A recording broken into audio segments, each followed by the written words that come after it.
Hey everybody, what's going on? Eric here with Switch Adapted Toys, and today we're going to be adapting the Fisher-Price Cool Beats Penguin. If you like this video, or if you found it helpful, make sure you hit the like button and hit subscribe, because we're posting new videos all the time, and that way you stay up to date on all our latest videos. We're also really excited to announce that we are officially a 501c3 nonprofit organization, and so with that we are looking for your support and support from our community. We want to create more resources, we want to create more videos, we want to do more with Switch Adapted Toys, and we can only do that with your support. So if you feel inclined to donate, you can do so on our website, and that's www.switchtoys.org. Your donations will be tax deductible, and they will help us create more videos, create more resources, and help support our Switch chapters, which build and create Switch Adapted Toys for kids in their local communities. So again, thank you in advance for that. And with that being said, let's just go ahead and jump right into it. First thing we're going to do is turn the toy over and remove all the screws on the bottom of the toy.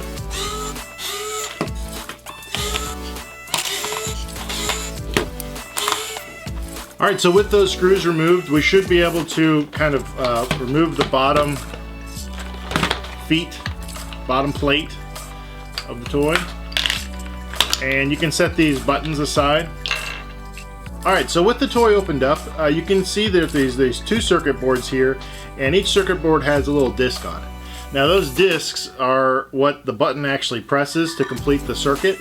And in theory, you could solder to these discs directly, but it's kind of hard to do. So instead of soldering to these discs, what we're going to do instead is solder one of our headphone jack wires to these 2 points here on this circuit board.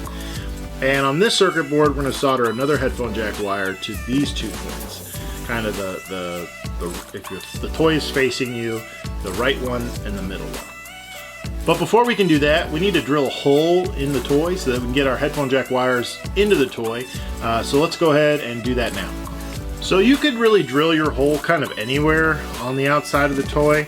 I'm going to just drill my holes kind of in the sides here, one for each button.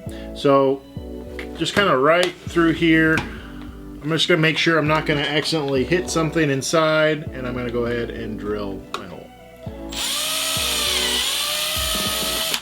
You want to make sure you're using a drill bit that's the same diameter of the wire that you're going to be using, and you just want to make sure that your wire is going to be long enough to reach wherever it is that you're drilling into. It can reach the circuit board.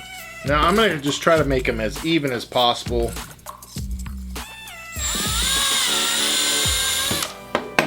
Just like that. Alright, so next we need to do is prep our headphone jack wires. Now this was a headphone jack splitter that I just went ahead and cut the male end off, and what I basically was left with was 2 of these.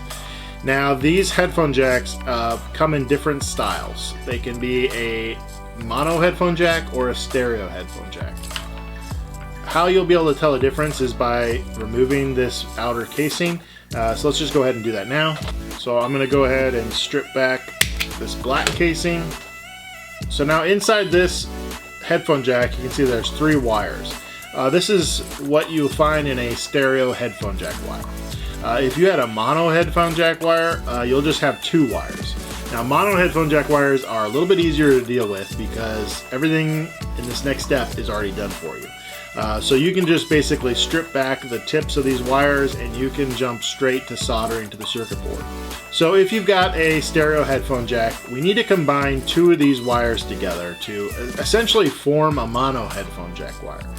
But which 2 wires you combine matters. So in order to figure out which 2 wires we need to combine, we're going to start by stripping back a little bit of each of these wires.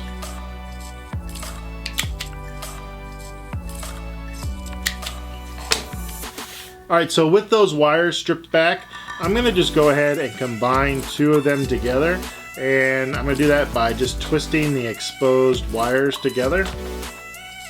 And what you're also going to need is a multimeter and a switch button. This is our 3D printed mini switch. You can find the files for free on our website where you can 3D print your own switch button, and honestly it's pretty good, so you should check that out.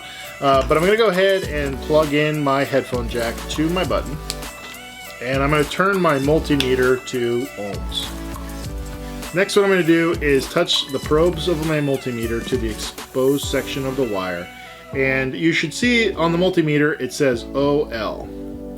If for some reason you're getting a reading right away, that's basically telling you that you've got the wrong combination of wires and you need to try a different combination. You should only get a reading on the multimeter when you actually go and press the switch button.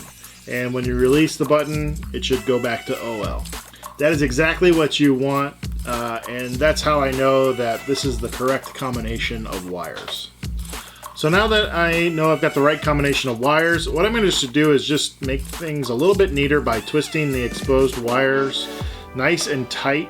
That way I don't have any like exposed wire that's just kind of hanging about. To make your life a lot easier, it's best just to get things nice and neat and nice and tight. So take a second and just make sure that you twist those good. So something that I forgot to mention while I was filming this video was that some stereo headphone jacks, the wires inside, sometimes you'll find one that doesn't have any casing on it. If that's the case, what you want to do is put a heat shrink wire cover or some electrical tape around that wire just to protect it so that it doesn't accidentally touch something inside the toy and short something out. This wire that we had here, all 3 individual wires had casings on them, so we just basically exposed the tips and we're good to go. You really only want about 1/4 of an inch to 1/2 of an inch of exposed wire on the tips. So if you have more than that, just go ahead and protect it with some electrical tape or heat shrink wire cover. And before I put this in the toy, what I like to do is get a little bit of solder on the wires. That does a couple things. One, it makes sure that these 2 wires stay connected. And 2, it's going to make it a lot easier once I go to solder it to the circuit board. Alright, so once your soldering iron is heated up, all you're going to do is just use it to kind of heat up the tip of the wire, and then bring in your solder, and you're just going to kind of essentially like paint some solder onto the tip of the wire. I am not an expert at this by any means. This is not very difficult. I promise you it is a lot easier than it looks, and you can totally do it. So just like that, I've got a little bit of solder on each of my wires, and now we can go ahead and get it inside the toy. I'm also going to do the exact same thing to another headphone jack wire because I've got 2 buttons that I want to adapt. Alright, now we can go ahead and fish our headphone jack wire through the hole that we drilled in the side of the toy.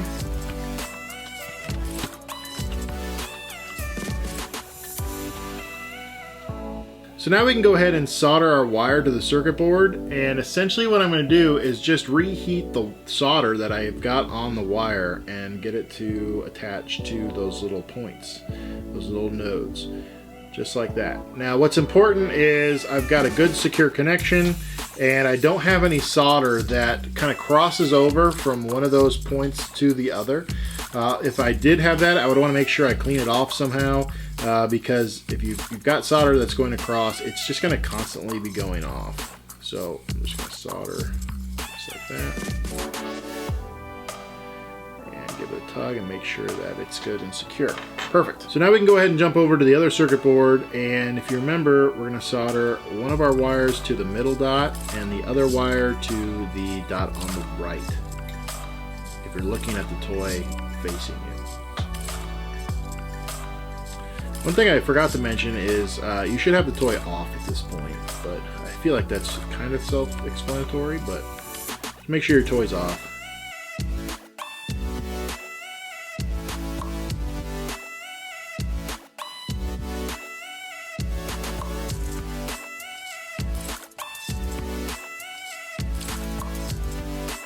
Okay, so before we go ahead and put everything back together, it's a good idea to test it at this point and just make sure that everything is working properly.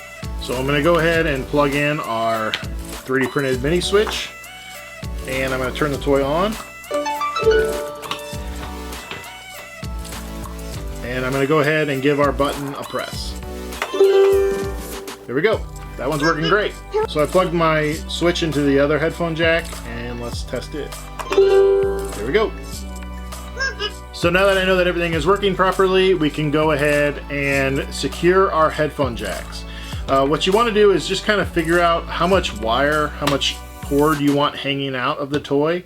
And then what we're going to do is put a zip tie on the inside of the toy. That will basically act like a barrier. So if a child or someone were to yank on the toy, the zip tie inside here basically stops it from being yanked all the way out. Alright, so I'm going to grab a zip tie, and I find the smaller the zip tie, the better. It just tends to kind of grab onto the wire a little bit easier. And I'm just going to cinch it down as tight as I can. And I'm going to go ahead and snip off the extra zip tie.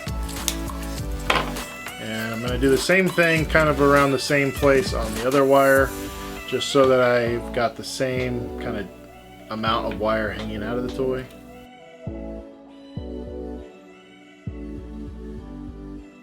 Now, for just a little bit of extra security, what I like to do is put some CA glue or super glue around that zip tie, just to kind of help make sure that it gets locked into place. And you can use a little bit of activator, and that basically like instantly dries that CA glue. I'll go ahead and do the same thing for this side.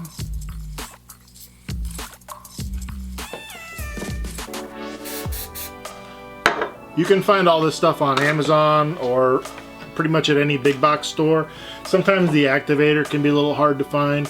I use Titebond Instant Bond Accelerator, and this is just rapid fuse super glue. You can pick this up pretty much anywhere. This stuff you might have to go online to get, but it is pretty handy. You don't have to wait for glue to dry. Alright, so now we can go ahead and put our buttons back in. They only go into their correct slot, so you don't have to worry about getting them mixed up. And then we can go ahead and put the foot back together.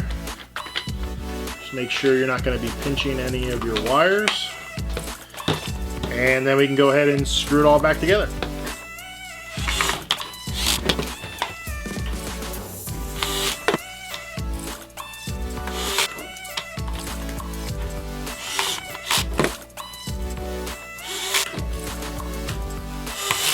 Alright, so let's plug in our mini switch one last time and just make sure that everything still works. I'll make sure it's turned on. And let's go ahead and give our button a press. There we go. Alright, so that's basically it. What's nice about how we adapted this toy is that the buttons still operate like normal. And they also, what's nice about these linkable toys is that they kind of talk to one another. So you can adapt one of them and you can kind of have a whole bunch of them kind of talk and interact, which is kind of fun. If you like this video, if you find it helpful, make sure you hit the like button and hit subscribe to stay up to date on all our latest videos. And again, we really want to create more of these. Unfortunately, they just take a lot of time and a lot of money and a lot of resources, and we've got a lot of kind of big things planned for Switch Adapted Toys. So if you feel inclined to donate to our cause, you can do so on our website, and I'll put a link in the description below. If you are interested in a Switch Adapted toy, but doing it yourself just isn't your thing, we do have an Etsy shop where we sell these pre-adapted toys that are ready to play with. The proceeds there go to help support what we're doing. And if you've got a group or an organization and you want to adapt toys kind of on a bigger scale for kids in your community, you could form what we call a Switch chapter, and we kind of help you walk you through that process. So if you want to find out more about Switch chapters, you can do so on our website.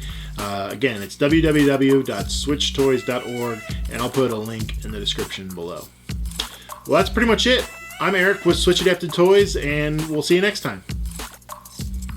Switch Adapted Toys, making play possible.